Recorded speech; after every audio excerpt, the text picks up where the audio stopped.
Well, welcome everyone. So glad you could join us this morning. We will may have some other people hopping on, so we'll just welcome them as they arrive. But this is a meetup, homeopathy, an important addition to your medicine cabinet with Dr. Kathleen Kesson. And before we go into the content, I'd like an opportunity just to introduce our speaker, who is not only the program director of our wellness and psychology discipline at the college, but she is family nurse practitioner and advanced practice holistic nurse. She has worked in a variety of settings as a nurse, from neonatal ICU, private holistic practice with a focus on homeopathy care. She's also been working in a community health clinic as an FNP and as a nursing faculty at several universities across the US. She has lectured on health conferences about nursing theories and homeopathy. And in addition to her clinical and didactic experience, Kathy has participated in curriculum development for undergraduate and graduate nursing courses. Kathy's teaching philosophy is established in a variety of teaching strategies grounded in holistic theories of caring, trust, respect, and she's very much about providing an open environment. We'll definitely be experiencing that today, engaging students in an experiential, reflective process and develop practical application of their knowledge. She's been raised in Bangladesh, Pakistan, and Thailand, which influenced Kathy's interest in multicultural approach to patient care, including a desire to really practice natural healing. Returning to America in 1972, her family settled in Louisville, Kentucky, where she was introduced to yoga and meditation and a spiritual path based on neo-humanism. She's continued her meditation and yoga practice for the past 50 years. Wow. Kathy lives in Lebanon, Tennessee with her husband. They enjoy spending time with their family, especially as grandparents, and her interests include healthy living with a focus on longevity. I love that. Crafts and quilt making, travel, and being in nature. So welcome, Kathy. So happy to have you here, and thank you all for being a part of this meetup this morning. I'll turn it over to you, Kathy. Thank you so much, Rishi. It's interesting to hear all that. I'm like, oh, I did that. Oh my goodness. So thank you all for coming, attending early on a Saturday morning. And I'm going to go over the fundamentals of our homeopathy course, give you a little information and background into what homeopathy is. Let me share my PowerPoint, and there we go. So today we're going to really dive a little bit into what homeopathy is, and then also about the course, the upcoming course that starts July 15th. So I'm going to mention that several times throughout my presentation. And really, my goal today is to clarify some misconceptions about what homeopathy is. And for those of you that are new to it, kind of give a little background. And things that we cover today will also be covered in detail in the course that starts July 15th. So, first, I would like to do a little exercise. And let's see, is it gonna? Okay. Let's get out of here, and I'm gonna do there we go. We're gonna do a little exercise here. Let me get back to my website and share. Okay, here we go. All right. So this is it's an interactive tool. If you haven't used it before, you scan the QR code or go to menti.com and put in that code 66065290. So I would like to hear from you before we get started. I would like to know in one or two words, what is homeopathy? What does it mean to you? Or what do you know about it? What do you think of when you hear homeopathy? So the way this is supposed to work is that you can type in, you scan the QR code and you type in your words and it'll pop up and we'll see your responses. Let me know if you're doing it and it isn't working for you. This is my first time to do it in quite a while, so hopefully it'll work. Okay, I don't see. There we go. All right. So we're building a word cloud, which I'm going to use in the course.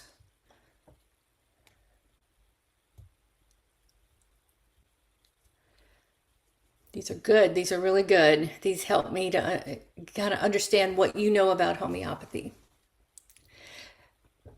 Give it about 30 seconds more.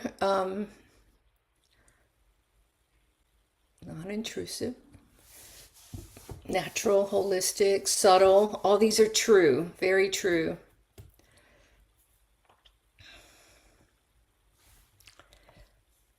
Okay, how many people do we have on?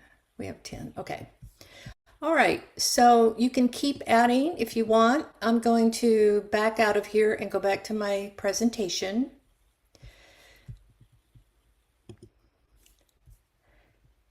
Okay.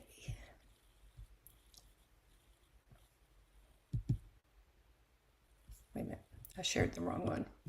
Sorry. There we go. All right, so we did the Mentimeter, and all your input was absolutely correct. I'm going to further clarify and get into the details of what homeopathy is, the history. First, I want to cover some myths and facts. There's quite a few misunderstandings about homeopathy, and I want to clarify here that what I'm covering is the basis of what's called classical homeopathy, which is one remedy at a time. So you're actually beginning your journey of learning what classical homeopathy is, but there's a lot of different offshoots and interpretations of homeopathy. My focus is on the classical approach developed by Samuel Hahnemann. So some of the myths are that remedies are just sugar pills or placebo. And while they are, the sugar pill is actually the remedies are in the sugar pills. You can also get liquid form that is suspended in alcohol. But the pills are used as carriers, and the remedy is a dilution, which I will go into later in the presentation, and they're potentized, diluted in shaking. There's a very specific method that Dr. Hahnemann set for making the remedies, and so the pills are just used as a carrier. And the effectiveness of the remedy is that the more highly diluted it is, the more effective it is. So I'm going to go into this a little bit later in the presentation. But they aren't placebo because if they were placebo, then they wouldn't work. You wouldn't see the effects working like in children, or there's a whole system of agro-homeopathy for plants and animals. And that is one of the myths, just to clarify that. Another myth is that homeopathy is merely herbal medicine. The difference here is that homeopathic remedies are made from herbs, minerals, animal, different substances, and even imponderables. And so they're not just herbs. And the herbal medications, I'm not an herbalist, and I know they're very effective, but they're a compound, an organic compound with a molecular structure. The homeopathic remedies are highly diluted. There is no longer any molecular structure in the remedies. So another myth is that remedies make symptoms worse before they get better. So let's think about this is that we're like an onion and layers of an onion, and as we peel them back, we heal. We're healing a different layer, and so some things may come up. So it's called an aggravation of symptoms, and a trained homeopath will have an understanding that this is a normal progression, but they have to know the person in great detail. So it usually indicates an incorrect prescription or is considered a temporary healing reaction. Another myth, homeopathic remedies are unregulated. They are regulated by the FDA and the HPUS, Homeopathic Pharmacopoeia, and they're regulated as over-the-counter drugs. They don't have the regulation as you can take this remedy for a UTI, for pneumonia, you take this remedy. It's not regulated in that way, but they are regulated in how they're made and how they're manufactured and how they're able to be produced and sold over the counter.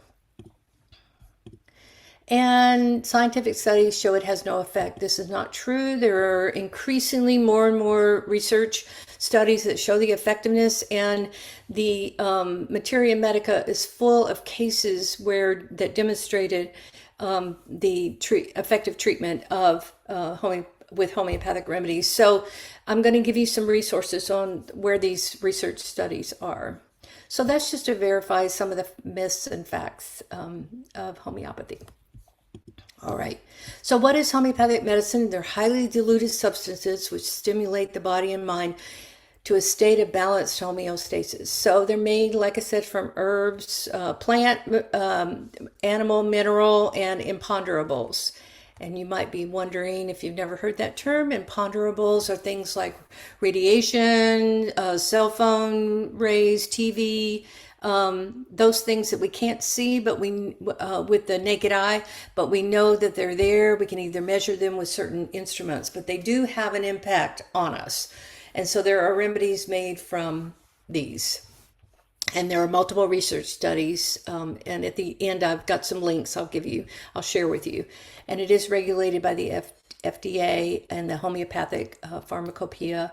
There are over 4,000 remedies, and there's more and more being proven every day. So there are a lot to choose from. Samuel Hahnemann began homeopathy back in the 1700s through 1800s. He was a German physician, chemist, linguist, and he felt like there was a different way of treating people that was less harmful, less aggressive, that caused less problems, more holistic. But it took him a long time. This happened over a period of 30 to 40 years. But he is the father of homeopathy. Actually, one of the fundamental principles of homeopathy is likes cure likes. And that was not originated with Dr. Hahnemann. That was originated with Hippocrates, that idea of like cures like. And I'll go into that in a minute. So a little bit about the difference between the homeopathic health model and traditional medicine. We call it allopathic. Hahnemann coined this term. So these are just some of the comparisons that he made. Allopathy is where the current medical system is divided into systems. We divide the body into pieces and parts for healing and therapies and recovery. And homeopathy is more of a holistic model. So I'm not going to read each of these because I realize I'm going to run out of time if I go through them in detail. But you are familiar with our medical system, and the medications, while they may be helpful and they may help cure like diabetes, thyroid problems, they also may have harmful side effects. And so we find a more holistic way to heal with homeopathy. Homeopathy does consider the whole person, the physical, the mental, emotional. And so it's a more holistic, gentle method of healing. Some of the fundamental principles, and in the course, I'm going to go into each of these in great detail. I will take a couple of these each week. It's an 8-week course, and go into them in great detail. But here I'm going to give you a quick overview. Like cures like, vital force, minimum dose, totality of symptoms, which is a single, that you treat with a single remedy. The law of provings and Herring's law of cure. So it's a lot to present in this short amount of time, but rest assured in the course we'll go into these in more detail. And I have lined up several expert homeopaths as guest speakers and to go over some of these. My focus, more than helping you learn about different remedies to treat different things is the philosophy. I want you to have a good understanding and the underpinnings of what homeopathy is and why it works.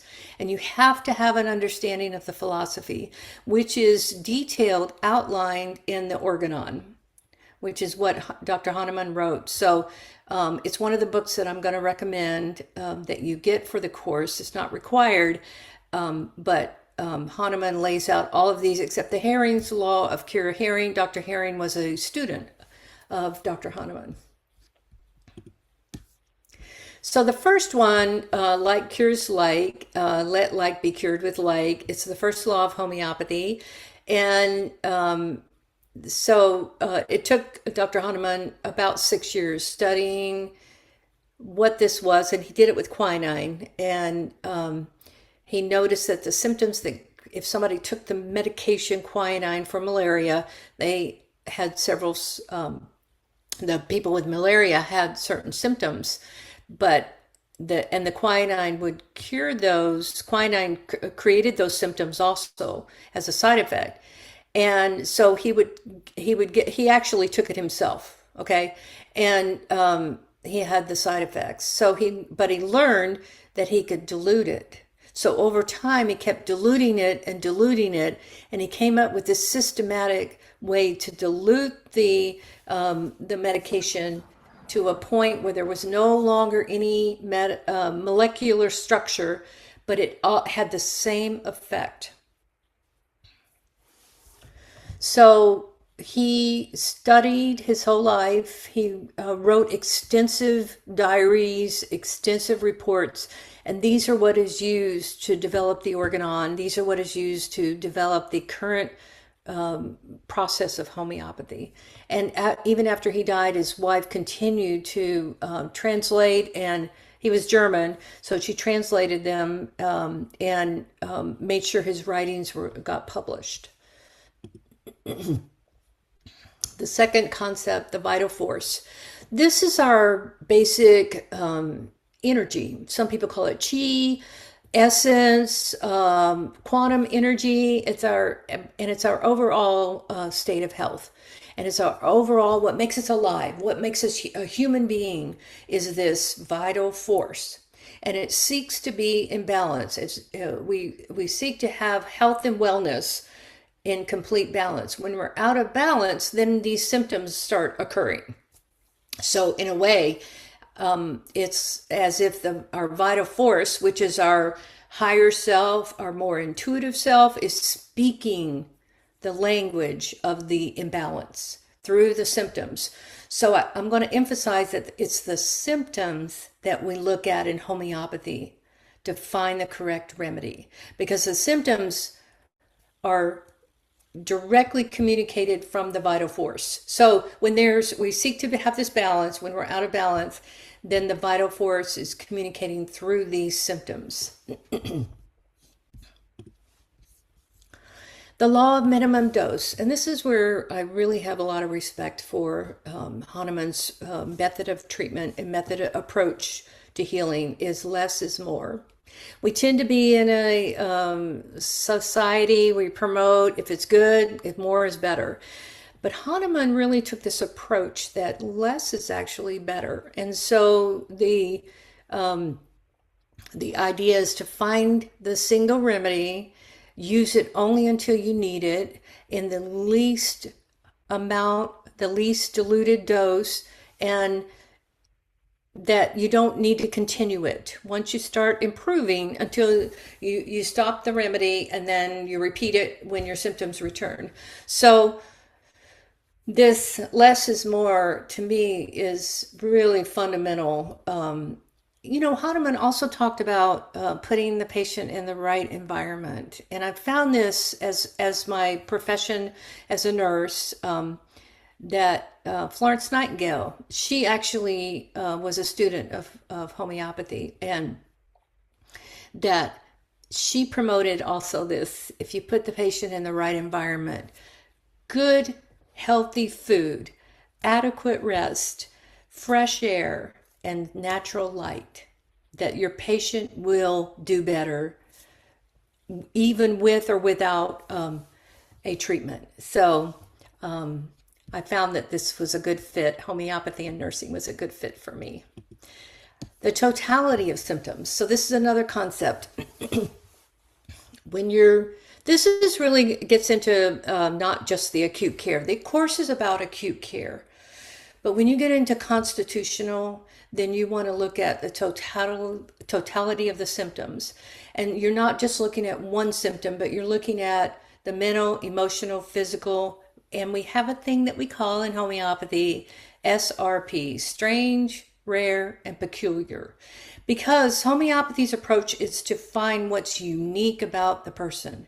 It's the only therapy that really looks at the individualism of everybody and what they need a remedy that somebody else who might have similar symptoms needs a different remedy. So we look for what's peculiar, what's different, what other people have when they have this. I'll go back to the UTI. Most people have certain symptoms, but maybe somebody has a different kind of symptom. That's something that's going to stand out. So it's not pathological prescribing, but it's the symptoms. Again, what does a person feel? What do they dream about? What are their fears? And then also where their aches and pains, or what are their symptoms? So the totality of symptoms. And this takes an expert homeopath with lots of training to understand which symptoms to choose and which symptoms aren't as essential to the vital force. The law of provings. So this is a concept of where the substance that's going to be developed into a remedy is first proven. And it's usually anywhere from 12 to 15, sometimes 20 groups of healthy adults, and they're not on a remedy, and they don't have any kind of pathology, and they're given a remedy. They don't know what the remedy is, and they record everything for a certain amount of time, usually 2 to 3 months. And those recordings of even like how do they feel, what the physical symptoms, mental, emotional, sleep, and those are collated, and the common themes are recorded and put in the Materia Medica. So there's a very systematic method for the law of provings that Hahnemann talks about in the Organon. And then Herring's law of cure. I'm not going to go into this in detail, but in the course I have a guest speaker that's going to cover this in great detail. But it's really fascinating that he came up with how the body heals from the inside out. So deep within, the pathology is deep within, it's going to come out. So you may have somebody who has something going on with an organ, a kidney, but as they heal, then all of a sudden they get a rash, and that means the trained homeopath knows that there's some healing happening because the organ is better, but now you have this rash coming up, and it's part of the final, maybe the final process in the healing. So in the course, we go into this in a lot more detail. And then I talked about a quinine, Hahnemann's first proving, and he did get sick with quinine. So it was good that he discovered the dilution process. So I'm about halfway through here. I've gone over the fundamental concepts of homeopathy and the philosophy that I'll go into in the course. I want to know, are there any questions for me at this point?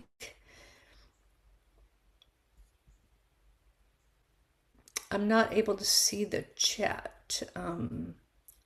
No questions in the chat just yet, but we had one person who indicated vibrational medicine and the word cloud activity earlier, that's what they thought of when they heard the word homeopathy. They weren't able to put that in the word cloud, but they put that in the chat. Okay, okay, great, great. All right. Well, I'm going to go into and cover some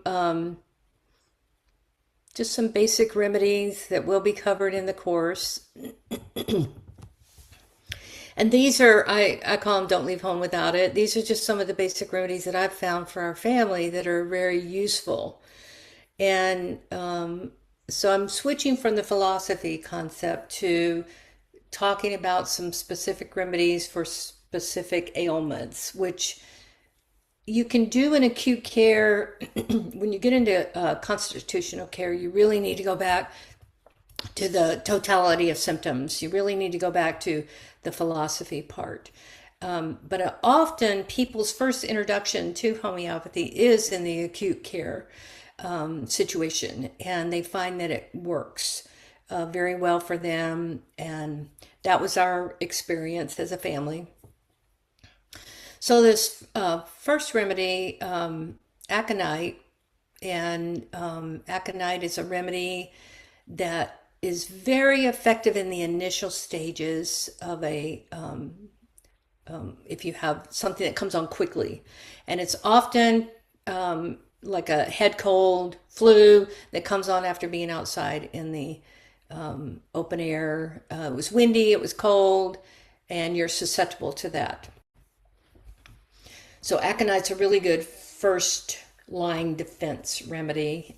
Allium cepa is actually onion, and it's good for that kind of cold. That's very runny nose, like a RSV type cold. It's lots of mucus, liquid, redness on your nose. So, and if you've ever, we don't eat onions, so, but if you did before you became a Margie, then you would remember that when you're cutting onions, you'll have this reaction. And so allium cepa is good to have for that initial cold. And then arnica. Arnica really is the number one remedy to keep around because it's good for many things, mainly bruises, injuries, recovery from surgery. You can take it before and after.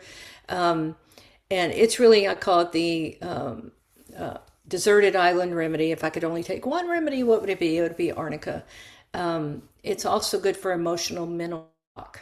And one of the keynotes, the key features of this remedy is that a person is seriously injured and they're running around like, I'm okay, don't call the doctor, but they're really not. And so they will claim that they're okay, but they're really not. Belladonna is really good for if you have little children and they get sick, and it's a remedy of high intensity, and I'll go into that in the course of the different intensities of the remedies. But belladonna is usually with a cold, flu, pneumonia, upper respiratory, and they have rosy red cheeks. And sometimes their pupils might be dilated, and they're very sick, high fever that comes on quick. Bryonia is for that flu where the achy feeling, you don't want to move. It's also called the grumpy bear remedy. So I do add these anecdotes of remedies. I really can get into the alchemy and the really the historical, some of the information on the history of the actual plant. So I might go off on a few tangents in the course about that. Chamomile is another great remedy for, especially with children, teething. It's a remedy that's good for intense pain, really painful things. Chamomile, it can really help with that, but especially with teething in children. Hypericum, it's also St. John's wort. Hypericum is good for injuries to the fingertips and the toes and the nerve endings, the coccyx. I had a friend who, in birth, she broke her tailbone and she was very emotional. And I gave her hypericum and it helped right away. It decreased her pain. The emotional state was much improved. And she was able to take care of her baby. Nux vomica, many reasons to take Nux vomica, but one especially is flu with just the shivering. You can't stop shivering, or digestive issues if you've overeaten or eaten, high like fat foods, rich foods, and now you have stomach upset. And Ristox is poison ivy. So it's good for things that are skin related. It has some other uses too, but skin related that would be like poison ivy. You wouldn't necessarily treat poison ivy with Ristox, and I'll go into that more in the course. Also, Ristox is excellent for people with arthritis. So those are just some of the quick overview. I know I gave you like the cliff notes. We will cover other remedies and we'll go into more detail. Any questions on that? There's a question in the chat, and it sounded like it was put in when you were going through some of the don't leave a home without it remedies. Someone mentioned garlic, and if there's any discussion around that in kind of the homeopathy world. Yeah, Yes. I have a quick question, please. Yes, please go ahead. Yes, regarding to homeopathy, looking at the list that we have over here, does any of them have a negative reaction to the body, depending on the individual who takes this homeopathic medicines? Yeah, Um, go ahead. yeah, I'm not sure your question. I'm Okay, sorry. let me rephrase it. What I Yes. mean is, does homeopathic has a side effect on the individual based on the person who takes that homeopathic medicine? Yes, yes, yes, you can. You can have a side effect, the trained homeopath will be able to identify whether it is a aggravation, a healing process, or if it's a proving. If the patient has taken too much, too long, they will begin proving the remedy. So, but there is no molecular component in the remedy, so they're not going to have any side effects like they would if they took the raw element. Does that help answer your question? Yes. So the point is, so which means, what is the difference between the allopathic and then the homeopathic? Because the allopathy also has a side effect Yes, yes. that happens to the body. So what's the difference The then? difference is that the allopathic will cause physical harm, possibly to the organ, to the body structure.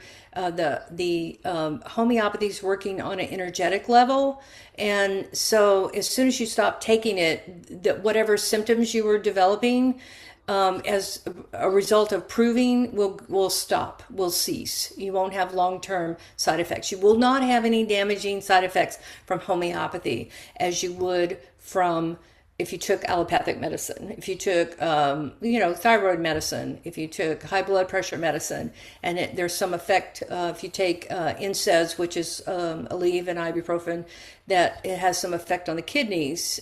That's hard to reverse. But in homeopathy, you wouldn't have that. All right, thank you. Yes, yes. And please take the course because I'll go into that in more detail. And these expert homeopath that are going to be guest speakers could also speak to that. Okay, thank you. Thank you so much for that question. Okay. Okay. One other question mentioned about garlic. The maybe Didi Ananda Gunamaya Acharya can you wrote garlic in the chat and No, wondered maybe you could. it was just a comment that I think the allium is the garlic. That was I was thinking. It Oh, was yeah, just a yeah. comment. Right. Allium cepa is onion. But garlic is also a remedy. I just can't think of the Latin name on the top of my head. But yes, garlic is also a remedy that is used. Does that help answer your question, Dee Dee? Okay. All right. Very good. So I'm gonna. Any other questions? Kobri Namaskar, Chinmai. Hi. Yes. I have a question about the roost tox. If there's 30C, there's 200C, as I know you know, and I'm curious, do you just start with the lowest dose and how often? I'm sure you'll go into this in the course, I but will. how Yes. often you take it? I mean, what intervals? Anyway. Yes, yes, there's a lot to be discussed. We could do a whole course on that topic. Okay. My suggestion right now today is to start with the lowest dose and the Mhm. least amount of time, and that follows the basic homeopathic principles of the less is better. So, and consult with a homeopath.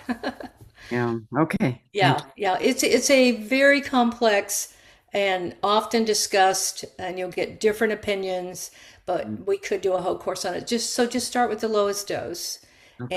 and the least amount of time that you need it. Thank you. You're Okay. welcome. Great questions. I love it. I had Okay. one question.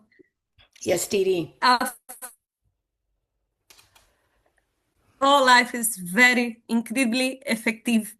But I know other acharyas that they are sick and when they take homeopathy it doesn't work at Yes. all. Do you think it's just Yes, I think I understood your question that sometimes that's all? homeopathy doesn't work.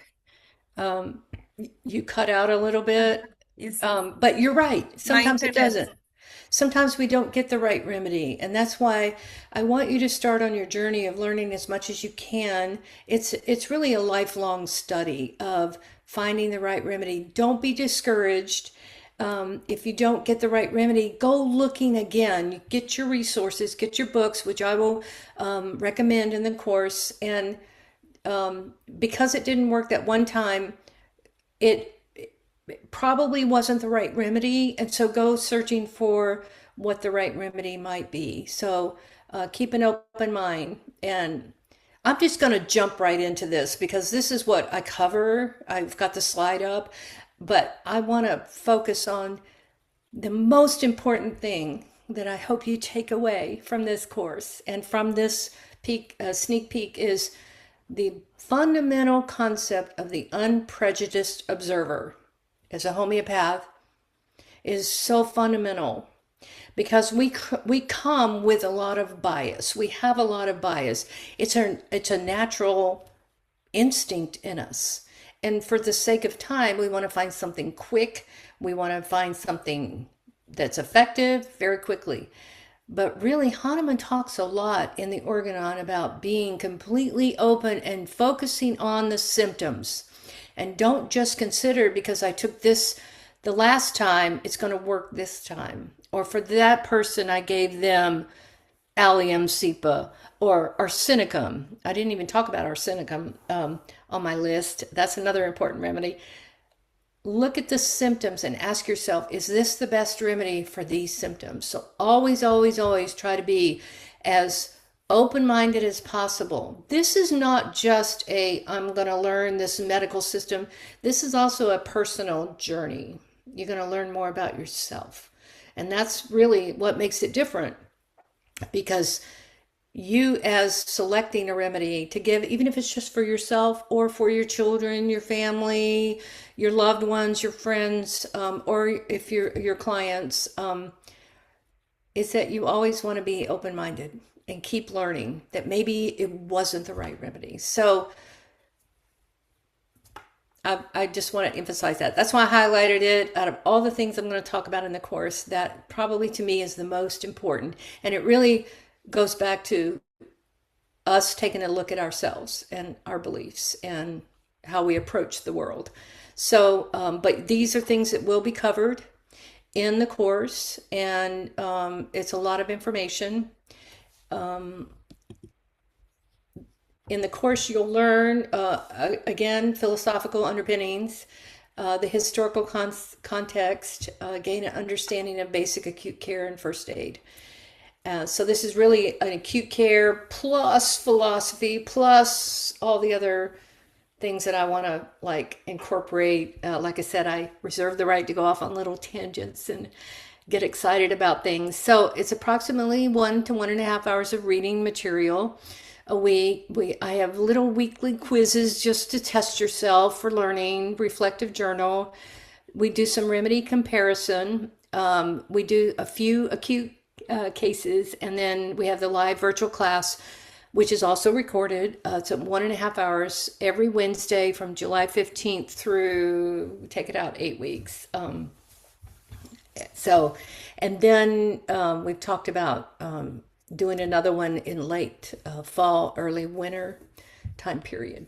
So the books you'll need, these two books I am requiring, they're required readings. You can get them used on multiple half.com, Amazon, different sources. So they're out there, they're very well known. There are many, many, many other books that I'll recommend, but don't go out buying a bunch of books right now for the course. But these two I will require. So if you're going to take the course, please go ahead and get these books. And these I recommend, but you don't have to get them. These are some of my basic books that I keep on hand that I started with, the Everybody's Guide to Homeopathic Medicine, and the one before it, this one, the Homeopathic Medicine at Home. I went through several copies of those 40 years ago when I first started treating my family because they were so good. But now there's been more authors publishing, more homeopaths publishing books. So yeah, so I do recommend getting the Organon, but I am also going to post in the course just like a copy of the pages that I want you to read. The aphorisms is what they're called. They're paragraphs. The Organon is a dense book. It's not easy reading. It's one of those books you want to read and go, what did I just read? And you got to read it again. It was written a long time ago. And so we try to translate it. There are some books that help translate the Organon. So like I said, there's a lot of books out there, but these are the basic ones to start with. And then I have a lot of links to resources. I can actually copy this and put it in the chat right now. We're almost wrapped up. I'd like to ask Ricky, if you have anything you want to add about the course right now before I wrap it up. You Nothing more to add. I think you've covered it. okay? Okay. All right. So I really want to thank you for coming and appreciate your time. I know everybody's busy, and if are there any other questions for me? We have time. Does the course give a certificate? A certificate of completion. And that means that you either attended the live sessions or watched the video and completed the quizzes and the reflective journals. Could you explain one of the earlier slides? You mentioned the term in the sources of homeopathic remedies. You use the term imponderables. Could Yes. you explain a little bit about that? Those are things that we can't see, but we're able to measure with equipment, radio waves, microwaves, those kind of things. Yeah, the 5G that we're very well aware of are out there, and they do have an impact. We're seeing more and more research showing the impact, but they make remedies out of them. And your next question for me is gonna be, how do they make the remedy? So, excuse me. They take water and purposefully put it in the line of, like, around a cell phone. And so they make the remedy out of that, and then they prove the remedy. And so there are remedies made out of different microwaves. And Thank you. you're welcome. Yes, yes. And I can go into that more in the course. And There was a question that came up also. Let me just pull it up here. How do you see the connection with homeopathy and the philosophy of neo-humanism? Oh, excellent. Because homeopathy, it does embrace all living beings, all sentient beings. Like I said, I just am right now studying agrohomeopathy. I love my gardens, I love my plants and flowers, and I've learned that I can, like if there's bagworms or splits in my tomatoes or the ends of my pepper leaves are remedies I can treat those with. So there's a homeopath in Africa, Camilla Scher, and she does this whole thing on agrohomeopathy. And farmers treat their animals with homeopathy. So I see it as a way to really be able to address anything that's living, and that it is holistic. So, and that unprejudiced observer is really important, that we're observing things as they're alive and living. They have that vital force, even if they're a plant or a kitty cat, or they have that vital force. Great question. I love it. Well, another question in the chat, this person was asking, did you talk about if you work with a biofeedback machine to test a patient to see what homeopathic medicine a patient needs? Okay, this is a very complex question with a complex answer. I'll do my best here. Is that, remember when I talked about the basics of the philosophy of homeopathy and looking at the symptoms, which were the communication of the vital force? That machine isn't necessarily connected with that. So I'm not a big proponent. I know they're very popular. The Vol machine, I think, is one of them. I'm not saying they don't work, but they don't align with the fundamentals of homeopathic principles. And so I don't usually I wouldn't use them for myself. I hope that helps. Some people, there are many, you're going to encounter many, and you probably already have, there are many different variations on that call themselves homeopathy, and but they're not really classical homeopathy that follows the Hahnemannian method of homeopathic prescribing. You have combination remedies. You have remedies that are suspended in molecular chemicals, so they're not truly the diluted substance. You have these machines that people use. So I like to clarify that this is my approach is classical Hahnemannian homeopathy. With that said, I'm also a medical provider, and I treat people with medications. Homeopathy isn't a magic pill, so to speak. It's not going to cure everything. I would love to see our system of medical care combine both. There's a whole discussion that we can have about things that get in the way of healing, and Hahnemann talks about that, obstacles to cure. And but I have found that if it's the right remedy and the person really needs it, there's going to be some healing occurring, even if they're on medications. Some homeopaths say no medications, no vitamins, no acupuncture, no energy work, don't drink coffee. I mean, there's a lot of rules. So I take a little bit more approach of let's embrace it all. Let's see what can work together. I hope that answers your question. I know I went off a little bit They had a beyond the follow-up, question. they had a follow-up question to that. I think it is, how do you actually test a patient to see what homeopathic medicine they need? Okay, so you need to talk to them and have a conversation. Either it's best in person, because you're not only listening to what they're saying, how they're saying it, what their body language is, how they're holding their body. This is for constitutional care. Acute care is different because somebody has injury.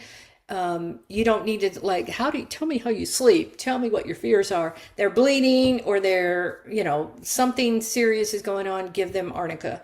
But when you're taking a constitutional case, you're looking at all aspects, and what do you pick up from them? I watch people come in, when I had a private practice, I would watch people come in from their car and how they walked and how they moved, and it just helped me to kind of get a sense of who they are and how they approach the world. But you need to have a conversation. Some people do a lot of virtual appointments too, which can be very effective. Remember, we want to hear the symptoms. What are the symptoms? It's difficult when people have gone to a lot of different therapists and a lot of different medical providers. They have their story down. You want to get beyond, underneath the story, what really makes the person who they are. Because we tend to have this social outer side, but we have this deeper inner side, and we spend a lot of time presenting ourselves to the world as we think we want the world to see us. But when you're treating somebody, you want to get underneath that, and so you have to build up a trust.